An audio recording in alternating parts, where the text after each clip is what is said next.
This episode of Casual Friday is brought to you by Loot Crate. I would need sometimes to try to give myself the sense that I was actually living in more of a cartoon world because I felt safer there. But you played the buffoon in the cartoon world. Exactly. So, okay, all of us have been reviewing a lot. Yeah. Okay, I get a lot is a stretch for me. You did your I first did one. review, though. Yeah, I did. Well, Look for at here, you. for But here. I'm curious, what, and you've done it before, what are your rituals? Because I've talked a bit about, like, you know, the way that not so much like how you ethically approach it, but like, okay, I have to get this done in an X amount of time, what do I do? My ritual is I sit down, I look at the clock, and I say, here we go. And I start playing, and I have no formed opinion of the game. I just go in straight, and I will write notes as I go, like, this happened here, this happened here. But I mean, how long can you go in a sitting? I mean, well, it was for this particular review that I did for Lego, I was pressed because I was very pressed for time. So I would come home and start playing from like 8 o'clock until midnight, and then I would come here and I would do all my work, and then after work was over, I would again be here at work from 6 until midnight, just cursing this Lego game, like, why are you so long? I want to go home. I mean, it didn't affect my score. It was just like, no, yeah. I mean, I just find what's so, I've had those moments where, like, I know I can play for a really long time, but you want to play in an engaged state. Exactly. And so, like, I always have, like, okay, I have a little bowl of nuts, maybe some berries. I try to give myself. You're so healthy about it. Yeah, well, no, I also cook I open the window so birds can fly in. I really enjoy those times where it's like, okay, I have to review this game, so I'm not coming in the office. And I get excited for the morning where I'm like, okay, I get up, cook the steak and eggs, I eat it. Good Lord. And I sit down. Protein. It's all about protein because it keeps your brain acute and you can go longer. Because I find, I don't know if you guys do, when I play games for long stretches, it's just burning through blood sugar because you are so focused and you're so engaged that I can start to feel the quality of my playing, or suddenly, like, things are frustrating me that probably shouldn't. Because suddenly I'm like, in a more agitated state. Yeah. And gotta replenish, get the almonds back in, and things like that. Yeah, I have moments like that where I'm like, what's going on here? Why can't I get past this part? And then you put down the controller, go do something for 20 minutes, and then come back, and it's like, you solve it in a second. Yeah. And then there's always those moments where it's like, do I have the 20 minutes to go walk away? Exactly. Yeah. Well, there's also the moments where you get stuck and you're just so frustrated. You're like, I can't, I just want to leave. But now do you have any sort of like rituals? Like, oh, it's review day? Like, I also wear my favorite pajamas.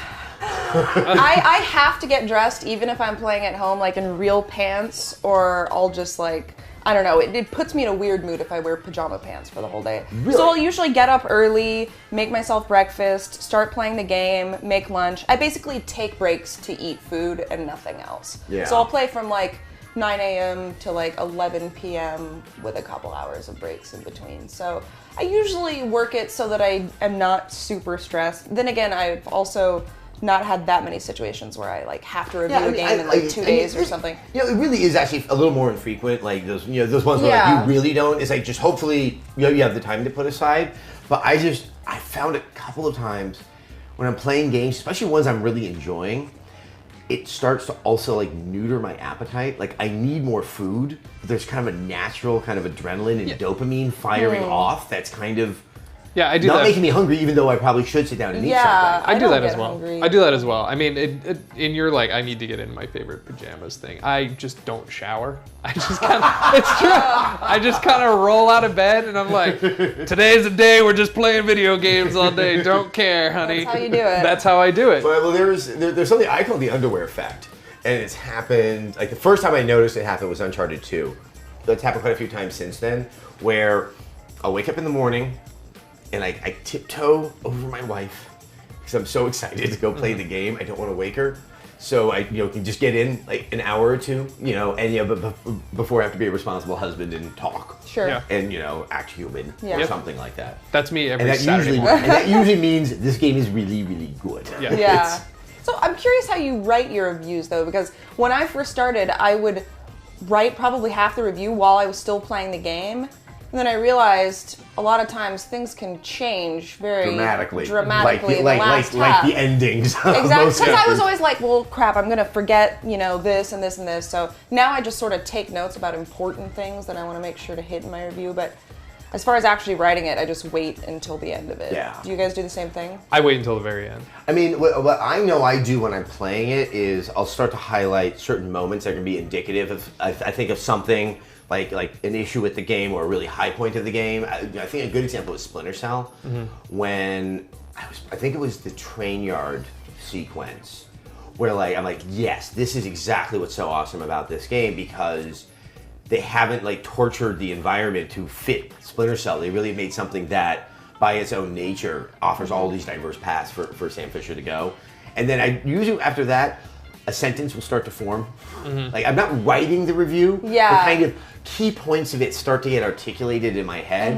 Not that all of it finally makes itself into the final version of it, but, and with Batman, it's like the minute I realized that they're communication towers, and that's when I came up with the cartographer line. There's something up with Montreal. Pretty much, yeah. I do the thing where I just write cliff notes for the entire game. It's ridiculous. I'm like a madman, so I'll just basically summarize each section of the game and never refer back to it ever when I'm doing my review. I just feel more comfortable that I had it down there. Yeah. Well, it helps you commit things to memory too. It does. It really does. Yeah. Yeah, especially for games like Assassin's Creed, where it's so many different plot points. I would forget half of them if I didn't write them down. Well, speaking of writing stuff down, I was playing Battlefield over at EA for the review. And I'm also capturing the footage, so I'm just trying to keep notes. You just wrote war. Yeah, just to highlight the clips, what map it was and stuff like that. And then I would try to throw in hey, I have some good driving here, or I got off a couple of shots. But as the days wore on, I was looking at it. It's almost like this madman. Half of it becomes illegible, and it just says gun map. Gun map time code here. I have no idea. It just doesn't indicate. You just hand it on the other parts. This is what I liked. Yeah. I don't know what that is, Adam. I don't know what that means. Yeah, those are interesting. Where I feel so exposed sometimes when I'm doing them at the events, because I don't know how you guys play games, but I'm kind of an experimenter. Oh, I am too.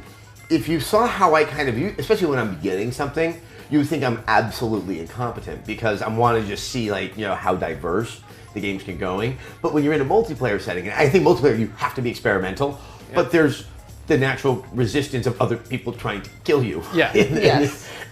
And it was that moment of, oh boy, I wonder how I'm coming across to everybody else here. Because you're running around the map trying to find everything and trying to, really kind of locate where everything is. And then you just, you look at the footage and you're running around like a spaz. Giving the footage back here. Okay, please don't think so poorly of me when you see my. Because then there are the other people at the review event who are just constantly shooting you because they want to look. They want to look awesome in their footage. There were some insanely talented people that were there. But it was just one of those moments. Yeah, I feel your pain in Battlefield. I'm one of those people who'd be like, ooh, there's water. Let's see how far I can swim. Actually, it was early on. There was a moment where I was like, plane, I want to play. Where are they? Yeah, and you're just looking around for the plane. And in the course of doing that, being pointed in the wrong direction, everyone else took the planes. Yeah. Damn. That's Battlefield. Yeah, that is Battlefield. You just got to wait 5 minutes for everyone to crash them. We still have a handful, actually quite a few reviews coming. It's sometimes it feels so overwhelming when it's happening, but then there's that period of time when there's nothing coming out, and it's that's where it's I need to critique something. Yeah. It's I have opinions, but I have nothing opinions. I can't apply it to anything. That's what Twitter's for. Yeah, I guess so. Yeah, it's a joke toilet for me. I use Twitter as a joke. The world is your joke toilet. The man who's unhygienic while reviewing a game. Yeah, that's true. Look at me now. I'm just a slub. Did you shower today? Nope. Okay. Nope. Not at all. I don't even own a shower. What's water? No. Water's expensive. I just use dirt.